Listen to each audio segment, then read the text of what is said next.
آخر ہمارے پاس اتنی رقم ہو گئی کہ ہم نے کاروبار شروع کر دیا، اور اللہ نے اس کاروبار میں اتنی برکت کی کہ وہ ترقی کرتا رہا۔ پھر ہم نے بہت اچھی جگہ پر گھر خرید لیا، گاڑی بھی تھی، نوکر چاکر سب کچھ تھا، بچے اچھے اسکول میں پڑھ رہے تھے۔ اب میرا بیٹا عبداللہ بھی اسکول جانے لگا تھا، اب وہ بڑا ہو گیا تھا، ٹوکری میں نہیں سو سکتا تھا، مگر جب تک باسکٹ اس کے برابر نہ ہوئی اور اس پر عبداللہ کا ہاتھ نہ ہو، عبداللہ کو نیند نہیں آتی تھی۔ تینوں بہنوں کی آنکھوں کا تارا اور میری جان تھا عبداللہ، وہ بھی بہنوں کا دیوانہ تھا۔ وقت ہنسی خوشی کٹ رہا تھا کہ اچانک میرا اور میرے شوہر کا ایکسیڈنٹ ہو گیا۔ میرے شوہر موقع پر ہی ہلاک ہو گئے اور وہ مجھے اور اپنے چاروں بچوں کو چھوڑ کر اللہ میاں کے پاس چلے گئے۔ مجھے بھی بہت زیادہ چوٹیں آئیں، مگر سب سے بڑا نقصان میرا یہ ہوا کہ میری زبان کٹ گئی اور میں عمر بھر کے لیے بولنے سے محروم ہو گئی۔ اپنی بات ہاتھ کے اشارے سے بتاتی، اوپر سے میری ریڑھ کی ہڈی میں بھی فرق آ گیا تھا، اس وجہ سے میں بستر کی ہو کر رہ گئی تھی۔ میرے بچوں کا کیا ہو رہا تھا، کون میرے بچوں کی دیکھ بھال کر رہا تھا، مجھے کچھ خبر نہ تھی۔ مختلف قسم کے رشتہ دار ہمارے گھر آ کر رہنے لگے تھے، جن کی ہم نے کبھی شکل بھی نہ دیکھی تھی، اور اب وہ حق سے ہمارے گھر اور کاروبار کو سنبھالنے لگے تھے۔ میرے بچے پریشان اور خوف زدہ تھے۔ عبداللہ 4 سال کا اور میری سب سے بڑی بیٹی 9 برس کی تھی۔ کسی سے کچھ بھی نہیں کہہ سکتی تھی، اپنے بچوں کی دیکھ بھال بھی میں نہیں کر سکتی تھی، ان کے آنسو بھی صاف نہیں کر سکتی تھی۔ ہاں، آنسو بہا سکتی تھی، اپنی مجبوری پر، اپنی بے بسی پر، بچوں کی لاچاری پر۔ ہمارے رشتہ دار جو پتہ نہیں ہمارے تھے یا نہیں، اب حق سے ہماری چیزیں استعمال کر رہے تھے اور میرے بچوں کا حق مار رہے تھے۔ میں خاموش روتے روتے سب دیکھ رہی تھی، کسی بچے کو کھانا ملا یا نہیں، کپڑے بھی بدلے یا نہیں، اسکول 1 مہینے سے نہیں گئے تھے۔ عبداللہ میرا بیٹا جس میں میری جان تھی، اس سے میں یہ سب کچھ کہہ دینا چاہتی تھی، مگر زبان نہیں تھی، صرف آنسو اور میری بے بسی میرا حال عیاں کر دیتی تھی۔ ایک دن عبداللہ مجھ سے لپٹ کر سو رہا تھا، میری آنکھوں سے آنسو گر رہے تھے، جس سے عبداللہ کی آنکھ کھل گئی، وہ مجھے دیکھنے لگا، پھر اپنے ننھے ہاتھوں سے میرے آنسو صاف کرنے لگا، مگر میری بے بسی جو عبداللہ سے سب کچھ کہنا چاہ رہی تھی، مگر زبان کٹ جانے کی وجہ سے کچھ نہیں کہہ پا رہی تھی، اس بے بسی پر میں تڑپ تڑپ کر روئی۔ وہ جتنا آنسو صاف کرتا، میرے آنسو اس سے زیادہ نکل رہے تھے۔ اچانک عبداللہ بولا، ماں تم پریشان مت ہو، میں سب سنبھال لوں گا، بس ابو کے 40ویں کا انتظار ہے، وہ ہو جائے پھر تمام جھوٹے رشتہ داروں کو یہاں سے نکال دوں گا، میری بہنوں کی ذمہ داری اب میری ہے، آپ پریشان مت ہوں۔ میں حیران تھی اور اتنے صاف لہجے میں عبداللہ کو بات کرتا دیکھ رہی تھی۔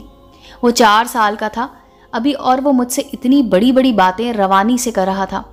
عبداللہ بولا، ماں تم حیران مت ہو، ابو سمجھ گئے تھے کہ میں ایک جن ہوں، مگر آپ اپنی محبت میں مجھے نہیں پہچان سکی۔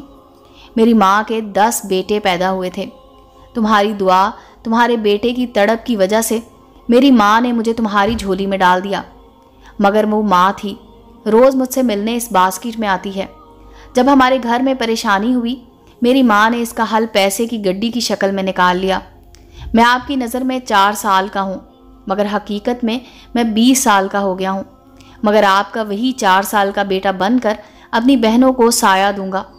اب آپ کو آپ کا سگا بیٹا بن کر دکھاؤں گا۔ اگر آپ کو مجھ سے ڈر لگ رہا ہے تو میں آپ کے پاس سے دور چلا جاؤں گا۔ میں نے اپنا سر نفی میں ہلا کر عبداللہ کو آنکھ کے اشارے سے اپنے پاس بلایا اور اس کا ماتھا چوم لیا۔ وہ خوش ہو گیا، پھر بولا، بس ماں تمہارا ساتھ میری طاقت بن گیا ہے، انشاءاللہ آپ کو اس بستر سے اٹھا کر دم لوں گا۔ مجھے اپنے عبداللہ کی باتیں سن کر کہ وہ ایک جن ہے بالکل خوف محسوس نہیں ہوا۔ میں شکریہ ادا کرنا چاہتی تھی اس جن ماں کا جس نے اپنے 10 بچوں میں سے ایک بچہ مجھے تحفے میں دیا تھا۔ اس ماں کا دل بہت بڑا تھا۔ پھر عبداللہ نے میرے سامنے ایک 20 سال کے لڑکے کا روپ بدلا اور بولا، امی اب میں اس روپ میں لوگوں کے سامنے آ کر آپ سب کو بچاؤں گا اور اپنی بہنوں کے لیے ان کے چھوٹے بھائی کے روپ میں رہوں گا۔ اور پھر واقعی عبداللہ نے تمام نام نہاد رشتہ داروں سے جان چھڑوا دی، اور پھر میری بیٹیوں کی دیکھ بھال اس طرح کرنے لگا جیسے واقعی ایک بڑا بھائی کرتا ہے۔ میری بڑی بیٹی ماریا نے پوچھا، امی یہ کون ہے اور یہ کس کے رشتہ دار ہیں؟ میں مسکرانے لگی، زبان تو تھی نہیں اس لیے بول نہیں سکتی تھی۔ پھر میری چھوٹی بیٹی بولی، مگر جو بھی ہیں، جس کا بھی رشتہ دار ہے، ایسا لگتا ہے کہ ہمارا بڑا بھائی ہے، جیسے ہمارا چھوٹا عبداللہ بڑا ہو گیا ہے۔ پھر دنیا نے دیکھا کیسے میرے تینوں لڑکیوں کی اچھی جگہ شادی کروائی۔ میری طبیعت اتنی سنبھل گئی تھی کہ میں چل پھر سکتی تھی۔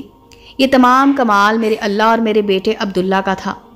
پتہ نہیں اگر میرا سگا بیٹا ہوتا تو یہ سب کچھ کر سکتا تھا یا نہیں، مگر عبداللہ نے میرا بیٹا ہونے کا حق ادا کر دیا تھا۔ اس بات کا میں جتنا شکر ادا کرتی اتنا کم تھا۔ آج کل میری بیٹیاں اپنی بھابھی لانے کے لیے لڑکیاں ڈھونڈ رہی ہیں اور روز ایک حسین لڑکی انہیں پسند آ جاتی ہے۔ عبداللہ میرے پاس آیا، امی اب وقت آ گیا ہے آپ سے اور اپنی بہنوں سے دور جانے کا، کیونکہ وہ میری شادی کے لیے لڑکیاں دیکھ رہی ہیں۔ آپ کو پتہ ہے کہ میں ایک جن ہوں اور میں یہ شادی نہیں کر سکتا۔ میں نے عبداللہ کو ایک کاغذ پر لکھ کر دیا، عبداللہ بیٹا تم کسی جن سے شادی کر لو اور بہو بنا کر ہمارے گھر لے آؤ۔ میں نے اسے صلاح دی تو وہ بولا، نہیں امی، اس دنیا میں وہ نہیں رہ سکے گی۔ آپ میری بہنوں سے کہہ دیجئے کہ میں ملک سے باہر چلا گیا ہوں اور وہیں شادی کر لی ہے۔ ہاں میں آپ کے پاس آتا رہوں گا۔ آپ کو اور مجھ کو اللہ تعالیٰ نے زندگی دی تو کوشش کروں گا کہ اپنے بیوی اور بچوں سے بھی ملوا دوں، لیکن وعدہ نہیں کر سکتا۔ پھر عبداللہ ہم سے دور چلا گیا اور اب وہ مجھ سے ملنے آتا ہے۔ اس نے اپنی بیوی اور بچوں سے بھی مجھے ملوایا ہے۔ میری آپ لوگوں سے اتنی سی عرض ہے کہ دعا ہمیشہ مانگتے رہنا چاہیے۔ خدا کسی نہ کسی صورت میں ہماری دعا ضرور قبول کرتا ہے۔ یہ میری دعاؤں کا اثر تھا کہ اللہ تعالیٰ نے مجھے عبداللہ کی صورت میں اتنا اچھا بیٹا عطا کیا۔